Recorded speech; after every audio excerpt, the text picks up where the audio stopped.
ETF index mutual funds నేర్చుకుని stock మార్కెట్లో రాణించాలనుకుంటున్నారా? వెంటనే ఈ నెంబర్కి కాల్ చేయండి. సార్ నమస్తే సార్, గిరిబాబు గారు. నమస్తే సార్. సార్ గిరిబాబు గారు, మొట్టమొదటిసారిగా మ్యూచువల్ ఫండ్స్లో ఇన్వెస్ట్ చేద్దాము అనుకున్న వాళ్ళకి మీరేమైనా ఒక 5 పంచసూత్రాలు ఏమన్నా చెప్తారా? వెరీ గుడ్ క్వశ్చన్ అండి. ఇన్వెస్ట్మెంట్స్ గురించి ఆలోచిస్తున్నప్పుడు స్టాక్ మార్కెట్ అనేది అందరికీ గుర్తొచ్చే ఒక ముఖ్యమైన ఇన్వెస్ట్మెంట్ పథకం. స్టాక్ మార్కెట్ గురించి ఆలోచిస్తూ సో ఎలాంటి టైంలో మీరు మ్యూచువల్ ఫండ్లో ఇన్వెస్ట్ చేయాలి అనుకునే కొత్త ఇన్వెస్టర్స్ గురించి అడిగారు. చాలా very very good question. So నేను మ్యూచువల్ ఫండ్స్ ఇన్వెస్ట్ చేసే వాళ్ళకు ఉండే అపోహలని నివృత్తి చేస్తూ ఎలా చేయాలి మనం డిస్కస్ చేద్దాం. నార్మల్గా నేను ఒక డేటా చెప్తాను మీకు. గత 23 సంవత్సరాలలో అంటే 2000 సంవత్సరం నుంచి ఇప్పటిదాకా తీసుకుంటే స్టాక్ మార్కెట్లో ఉన్న ఒక 100 కంపెనీలు అనుకోండి, లిస్టెడ్ కంపెనీస్. ఆ 100 కంపెనీస్ తీసుకుంటే 23 ఇయర్స్లో దాదాపుగా 90% ఆఫ్ కంపెనీస్, అప్పటి నుంచి ఇప్పటిదాకా ఉన్న కంపెనీస్లో 90% కంపెనీస్ మార్కెట్లోంచి ఎగ్జిట్ అయిపోవడమో, లేదా దాని ఐపీఓ ప్రైస్ కంటే తక్కువ ఉండడమో, లేదా ఆ ప్రైస్ కంటే కొంచెం అటు ఇటుగా ఉండడం జరుగుతుంది. 90% కంపెనీస్. అంటే ఇప్పుడు క్రియేట్ అయిన సంపద అంతా కూడా కేవలం ఒక 10-15 సంస్థలు, కంపెనీస్ ద్వారా క్రియేట్ అయిన సంపదనే. కానీ ఇదే 23 సంవత్సరాలలో ఏవైతే మ్యూచువల్ ఫండ్స్ ఎగ్జిస్ట్ అయినాయో 23 ఇయర్స్ బ్యాక్, ఇవాళ చూసుకుంటే దాదాపుగా ప్రతి ఫండ్ కూడా మోర్ దెన్ 15-18% సిఏజిఆర్ క్రియేట్ చేశాయి. అంటే స్టాక్ మార్కెట్లో స్టాక్స్ చూసుకుంటేనేమో 90%, బట్ ఐపీఓ ప్రైస్ని దాటలేకపోయాయి. తర్వాత అప్పుడు ఉన్న కంపెనీస్ ఇప్పుడు లేకపోయి ఉండొచ్చు, వ్యానిష్ అయిపోయాయి. కేవలం 10% మాత్రమే ఇవాళకి కూడా మనుగడ సాగిస్తున్నాయి. అవి మల్టీఫోల్డ్ క్రియేట్ అయినాయి. అంటే selection of that 10% is very difficult. వేరే మ్యూచువల్ ఫండ్లో ఆ ప్రాబ్లం లేదు. మ్యూచువల్ ఫండ్లో దాదాపుగా ప్రతి ఫండ్ ఇవాళ తీసుకుంటే వర్స్ట్ పర్ఫార్మెన్స్ కూడా మోర్ దెన్ 15% ఉంది. మీకు తెలుసు కదా, 15% 15 ఇయర్స్ ఇన్వెస్ట్ చేస్తూ పోతే 15,000 SIP will create 1 crore. So direct investment versus mutual fund గురించి మాట్లాడితే నేను ఎగ్జాంపుల్ చెప్తాను అందరికీ. సో మ్యూచువల్ ఫండ్లో ఇన్వెస్ట్ చేసిన ప్రతి ఇన్వెస్టర్ 15% పైగా లాభం సంపాదించాడు ఇవాళ. కనుక స్టాక్ మార్కెట్ గురించి ఆలోచించిన డైరెక్ట్ ఒకసారి జంప్ అవ్వకుండా స్టార్ట్ విత్ మ్యూచువల్ ఫండ్. ఒక ఇన్వెస్ట్మెంట్ జర్నీ అనేది మ్యూచువల్ ఫండ్లో స్టార్ట్ చేస్తే చాలా హ్యాపీగా ఉంటుంది. మీ యొక్క ఇన్వెస్ట్మెంట్ జర్నీ హ్యాపీగా ఉండడమే కాదు, గోల్ని కూడా రీచ్ అవుతారు. సో కనుక ఇప్పుడు ఇలా ఇన్వెస్ట్మెంట్ చేయాలనుకునే వాళ్ళ కోసం ఫస్ట్ అండ్ ఫార్మోస్ట్ రూల్ ఏంటంటే, ఫాలోవర్స్ రూల్ ఏంటంటే, వాట్ ఈజ్ మై గోల్? నా గోల్ ఏంటి? ఎందుకు ఇన్వెస్ట్ చేస్తున్నా? అసలు ఎస్, మ్యూచువల్ ఫండ్స్ గొప్పతనం ఏంటంటే మీ గోల్ 1 డే కోసం అయితే కూడా there are funds, overnight funds ఉంటాయి. నేను ఒకరోజే పెడతాను అంటే ఒకరోజు మీరు అనుకోవచ్చు అది గోలా అని. కంపెనీస్ ఉంటాయి, పెద్ద పెద్ద కంపెనీస్, వాళ్ళ దగ్గర కొన్ని 100 కోట్లు ఉంటాయి. శాలరీస్ కోసం కొన్ని పక్కన పెడుతూ ఉంటారు. అవి శుక్రవారం వేసేస్తారు, సోమవారం తీసేస్తారు. ఓవర్ నైట్ ఫండ్స్ అంటారు. లిక్విడ్ ఫండ్స్ ఉంటాయి. ఇవి 2 days 3 days కోసమే, మ్యాక్సిమం 1 week, అంతకుమించి ఉండవు. అంటే అక్కడ నుంచి స్టార్ట్ చేసి నేను నా రిటైర్మెంట్ కోసం లేదా నా పిల్లలు నెక్స్ట్ జనరేషన్ కోసం ఇన్వెస్ట్ చేయడానికి అంటే కూడా, అంటే ఒకరోజు మొదలుకొని 100 సంవత్సరాల వరకు, అంటే అంత లాంగ్ టర్మ్ ఇన్వెస్ట్ చేయాలనుకునే వాళ్ళకు కూడా ఫండ్స్ అవైలబుల్ ఉంటాయి. ఇక్కడంతా ఏంటి, నేను ఎందుకోసం ఇన్వెస్ట్ చేస్తున్నా, నేను ఇవాళ ఇన్వెస్ట్ చేసేది దేనికోసం, ఏ గోల్ రీచ్ అవ్వడం కోసం అని ఆలోచన చేసుకొని మన గోల్ రీచ్ అవ్వడానికి ఏ ఫండ్స్ అయితే సూటబుల్ ఉంటాయి అనేది మనము అసెస్ చేసుకోవాలి. మనం చేయలేకపోతే we have to approach financial advisors, ఆర్థిక నిపుణులు, ఆర్థిక సలహాదారులని అడిగితే మన గోల్కి సూటబుల్ అయ్యే ఫండ్స్ వాళ్ళు చెప్తుంటారు. సో ఆ ప్రకారంగా ఇన్వెస్ట్ చేసుకోవాలి. అంతేగాని మామూలుగా నేను ఒక బెస్ట్ ఫండ్ ఇన్వెస్ట్ చేస్తాను, ఒక బెస్ట్ ఫండ్ చెప్పండి అంటే బెస్ట్ ఫండ్ ఎప్పుడూ ఉండదు, ఏది ఉండదు. ఒక సూటబుల్ ఫండే ఉంటుంది. మనం ఎదురు కూడా చెప్పినట్టు ఒక డ్రెస్ అనేది ఒక హీరో వేసుకుంటే ఆ హీరోకి సూటబుల్, అది మనకు సూటబులా కాదా అనేది మనం వేసుకుంటే కానీ తెలియదు. కనుక అతనికి బాగుందని మనం వేసుకుంటే ఇమిటేషన్ ఎప్పుడు కరెక్ట్ కాదని. కనుక మన గోల్ ఏంటి, నీడ్ ఏంటి, రిక్వైర్మెంట్ ఏంటి, దాని ప్రకారంగా మన యొక్క ఇన్వెస్ట్మెంట్ జర్నీ స్టార్ట్ అవ్వాలి. సో అప్పుడు మన ఇన్వెస్ట్మెంట్ జర్నీ స్టార్ట్ అయినప్పుడు ఈ మధ్యలో జరిగే ఒడిదుడుకులు ఎందుకు చెప్తున్నానంటే, స్టాక్ మార్కెట్ ప్రయాణం ఎప్పుడూ ఒడిదుడుకులే ఉంటాయి. ఎప్పుడు స్టాక్ మార్కెట్ స్మూత్గా వెళ్ళదు, ఈసీజీ లాగా వెళ్తూ ఉంటుంది. ఈసీజీ ఎలాగైతే గ్రాఫ్ అప్ అండ్ డౌన్ ఉంటే మనిషి బ్రతికున్నట్టో, స్ట్రైట్ లైన్ ఈసీజీస్ మనిషి లేనట్టే. కనుక అప్ అండ్ డౌన్ అనేది స్టాక్ మార్కెట్కి ఆత్మ లాంటిది. ఎంత వొలటాలిటీ ఉంటే అంత ఎక్కువ రిటర్న్స్ ఇస్తుంది. దీన్ని తట్టుకొని మనం ప్రయాణం చేయాలి అంటే గోల్ పెట్టుకొని ప్రయాణం చేయాలి. ఇప్పుడు మనము ఒక కార్లో వెళ్తున్నాం అనుకోండి, జర్నీ ఎప్పుడు కూడా స్మూత్ రోడ్ ఉండదు కదా, మధ్య మధ్యలో గతుకుల రోడ్లు ఉంటాయి, ఊర్లు వస్తూ ఉంటాయి, ఆగిపోతుంది, అవన్నీ అర్థం తెలుసు మనకు. అలాగే ప్రయాణం కూడా ఉంటుంది. కానీ గతుకుల రోడ్ అని ఆగిపోతాం మనం. మన జర్నీ గమ్యం చేరే వరకు ఆగదు కదా. అలా గమ్యం చేరడం కోసం మన యొక్క ఇన్వెస్ట్మెంట్ జర్నీ కూడా వెళ్ళాలి. కనుక goal is the first and foremost thing to decide wear to invest. ఇది ఫస్ట్ గోల్. దాని తర్వాత ఫండ్ సెలెక్షన్. ఈ ఫండ్ సెలెక్షన్ వచ్చేసి మళ్ళీ ఈ ఫండ్ సెలెక్షన్ కూడా దాదాపుగా చాలామంది చెప్తుంటారు, మీరు స్మాల్ క్యాప్ ఫండ్ ఇన్వెస్ట్ చేయండి, ఇంకొక పలానా కంపెనీ స్మాల్ క్యాప్ పెట్టండి, పలానా కంపెనీ మిడ్ క్యాప్ పెట్టండి అని చెప్తుంటారు. అంటే ప్రతి ఒక్కళ్ళకు ఒకే మందు ఇచ్చినట్టు ఇది. సో ఒక డాక్టర్ దగ్గరికి ఒక 3-4 పేషెంట్ వెళ్ళి 3-4కి సిమిలర్ కైండ్ ఆఫ్ ప్రాబ్లం ఉన్నా సేమ్ మెడిసిన్స్ రాయడు కదా. సో డాక్టర్ ప్రిస్క్రైబ్ చేసే ముందు డయాగ్నోస్ చేస్తాడు ఫస్ట్, వీళ్ళ సమస్య కారణం ఏంటి. సమస్య ఒకటే కానీ కారణాలు వేరవచ్చు. మీ యొక్క వయసు ఎంత, ఫిజిక్ ఎంత, మీ యొక్క నేపథ్యం ఏంటి, మీ యొక్క అలవాట్లు ఏంటి, స్థితిగతులు ఏంటి, వాటన్నిటి బేరీ చేసుకొని మెడిసిన్స్ ప్రిస్క్రైబ్ చేస్తాడు. అంతేగాని లాంగ్ టర్మ్ అంటే కంపల్సరీ స్మాల్ క్యాప్ అంటే దాని జర్నీ చాలా ఒడిదుడుకులు ఉంటుంది, చాలా వొలటైల్గా ఉంటుంది, అర్థం చేసుకోవడం కష్టం, తట్టుకోవడం కష్టం. కనుక కొంతమంది చెప్పేస్తూ ఉంటారు స్టాక్ మార్కెట్లో టిప్స్ ఇచ్చేవాళ్ళు, వాళ్ళు మీకు మ్యూచువల్ ఫండ్ ఏం లేదండి, ఒక స్మాల్ క్యాప్ పెట్టేసేయండి, ఒక పలానా కంపెనీ స్మాల్ క్యాప్ పెట్టేయండి అని చెప్తుంటారు. ఎప్పుడు ఆ పని చేయొద్దు. ఎప్పుడు కూడా మనము సెలెక్షన్ ఆఫ్ ఫండ్స్ అనేది ఒక పోర్ట్ఫోలియో లాగా చూడాలి. అంటే పోర్ట్ఫోలియో అంటే మనము ఇప్పుడు ఒక క్రికెట్ మ్యాచ్ ఉంది, అందరూ బ్యాట్స్మెన్స్ని పెట్టి ఆడగలమా? Because cricket is related to score కాబట్టి, రన్స్ కాబట్టి అందరు బ్యాట్స్మెన్స్ వచ్చి ఆడలేము, అందరు బౌలర్స్తో కూడా ఆడలేము. We need specialist batsmen, specialist bowler, specialist allrounders, ఒక వికెట్ కీపర్, అలాగే ఒక టీమ్. అలాగే మ్యూచువల్ ఫండ్స్ కూడా ఒక portfolio is like a team. నా పోర్ట్ఫోలియో 15% CAGR ఇస్తుందా లేదా, 12% CAGR ఇస్తుందా లేదా, ఇది చూడాలి.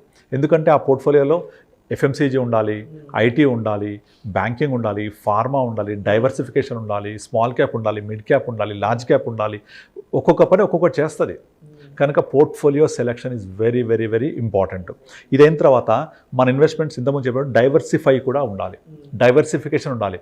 అన్నీ తీసుకెళ్ళి ఇప్పుడు నార్మల్గా 2006, 7, 8లో రియల్ ఎస్టేట్ బూమ్ నడిచినప్పుడు మీరు ఇన్ఫ్రా అని ఉంది అంటే చాలు పరిగెత్తుడే, అది రియల్ ఎస్టేట్ ఉందంటే పరిగెత్తుడే.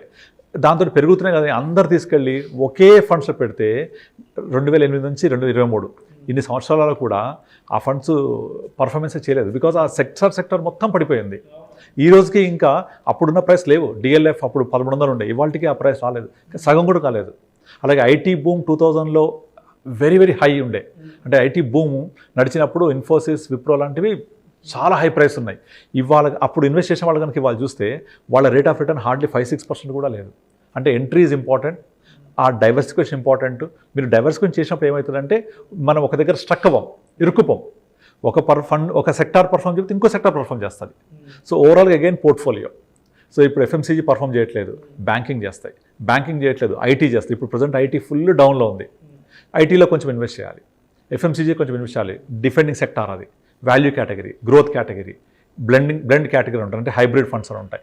ఇట్లా గ్రోత్, వాల్యూ ఈ కేటగిరీ చూసుకొని మనము నష్టభయం తట్టుకుంటూ ఎలా ఇన్వెస్ట్ చేయాలి అనేది మనం ప్లాన్ చేసుకొని డైవర్సిఫికేషన్ చేసుకోవాలి. తర్వాత ఫండ్ సెలెక్షన్లో కాంబినేషన్ ఉండాలి, పోర్ట్ఫోలియో ప్రిపేర్ చేసుకోవాలి. అవి చేసుకుంటూ మనం పెట్టిన ఇన్వెస్ట్మెంట్ ఇన్ఫ్లేషన్ని బీట్ చేస్తుందా లేదా, దిస్ ఈజ్ ఫోర్మోస్ట్ రూల్.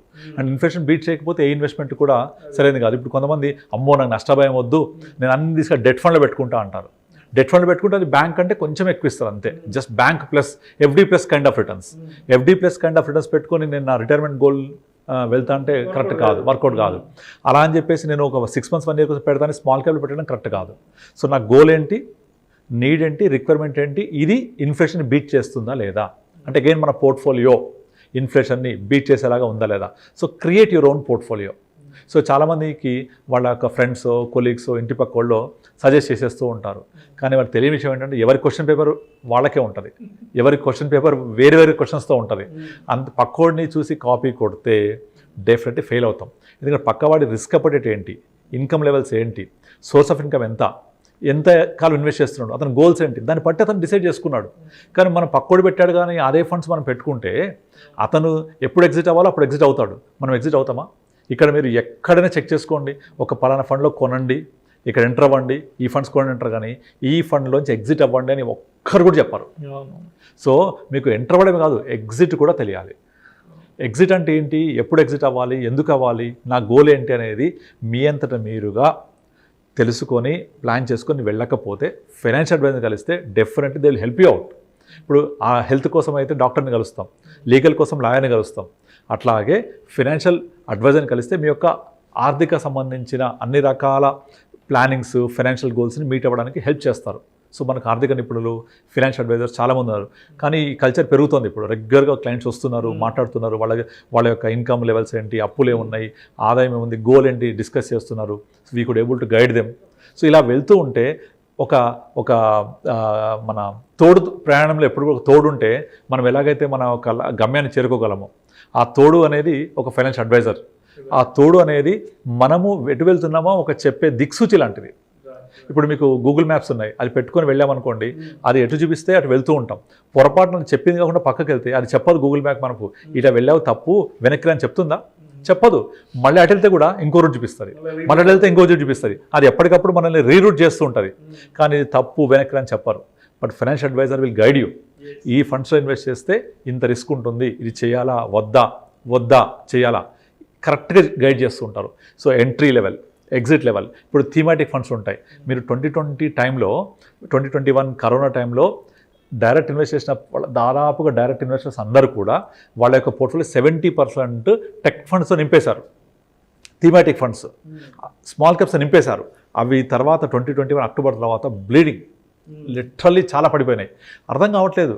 మొత్తం తీసుకెళ్ళి టెక్నాలజీ ఫండ్స్ పెట్టేశారు, థీమాటిక్ ఫండ్స్. మీరు చెక్ చేసుకుంటే data is sowing direct investors అందరూ తీసుకెళ్ళి 70% తీసుకెళ్ళి మొత్తం ఒకటే ఫండ్లో, ఎందుకంటే అది బాగా పర్ఫామ్ చేస్తున్నట్టు కనిపిస్తోంది.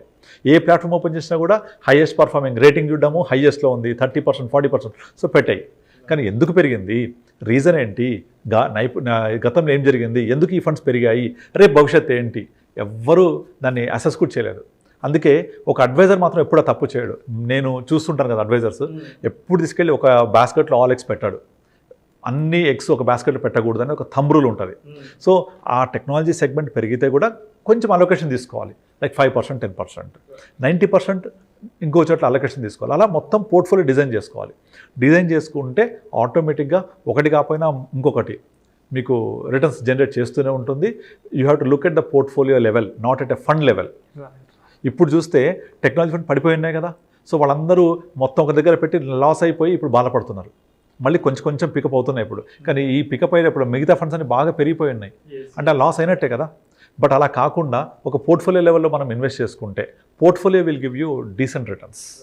సో అందుకే మనం ఎప్పుడు ఇండివిజువల్ ఫండ్ లెవెల్ చూడొద్దు, పోర్ట్ఫోలియో లెవెల్ చూడాలి. నాకేం కావాలి, నా రిటర్న్స్ ఇన్వెస్ట్ బ్రీడ్ చేస్తున్న ఇన్ఫ్లేషన్ ఇవన్నీ చూస్తూ ఎప్పటికప్పుడు రివ్యూ చేయాలి. This is very very important. Review అంటే ఏంటి, ఎవ్రీ 3 yearsకి ఒకసారి మార్కెట్ ఎలా పర్ఫామ్ చేసింది, నా ఫండ్ ఎలా పర్ఫామ్ చేసింది. ఒకవేళ 3 yearsలో కనుక మార్కెట్ బెంచ్ మార్క్ బీట్ చేయకపోతే నేను ఈ ఫండ్లో ఉండాలా వద్దా అని ఆలోచన చేసి దాన్ని మార్చేసుకోవడమో, రివ్యూ చేస్తూ ముందుకెళ్తూ ఉండాలి. అలా అని పెట్టేసి నేను fill it, shut it, forget it అంటే వర్కౌట్ కాదు. అలా అని పర్ఫామ్ చేయని నాన్ పర్ఫార్మర్స్ ఉండడం కూడా కరెక్ట్ కాదు. సో ఎప్పటికప్పుడు మార్కెట్కి బీట్ చేసుకుంటూ వెళ్తూనే లేదా అని చూసుకోవాలి. చూసుకుంటే మీరు ఎనార్మస్ సంపద క్రియేట్ చేయొచ్చు ఓవర్ పీరియడ్ ఆఫ్ టైం. ఎందుకంటే మనకు ఇన్వెస్ట్మెంట్స్ ట్రెండ్ మారుతుంది కదా. రాబోయే నెక్స్ట్ 10 yearsలో ఎవరైతే మ్యూచువల్ ఫండ్ ఇన్వెస్ట్ చేస్తారో వాళ్ళు ఒక మంచి బ్యూటిఫుల్ లైఫ్ లీడ్ చేయడానికి ఒక కావాల్సిన సంపద క్రియేట్ అవుతుంది. ఇప్పుడు మిస్ అయ్యారంటే మాత్రం మళ్ళీ ఇలాంటి ఆపర్చునిటీ దొరకదు. ఎందుకంటే ఆల్రెడీ మనము 15 years బ్యాక్ ఎకానమీ ఎక్కడుంది, ఇప్పుడు ఎక్కడుంది చూస్తూ ఉంటే ప్రొజెక్షన్స్ అన్ని ఇండియా వైపు చూపిస్తున్నాయి. India is going to the next big thing అని. ఆ నెక్స్ట్ బిగ్ థింగ్లో వెళ్ళాలి అంటే, ఇండియా గ్రోత్ స్టోరీలో పార్టిసిపేట్ చేయాలి అంటే just invest in mutual fund. Sit right, tight your seat belt and wake up in 2030 you will be there landed. So India growth స్టోరీలో participate చేయండి.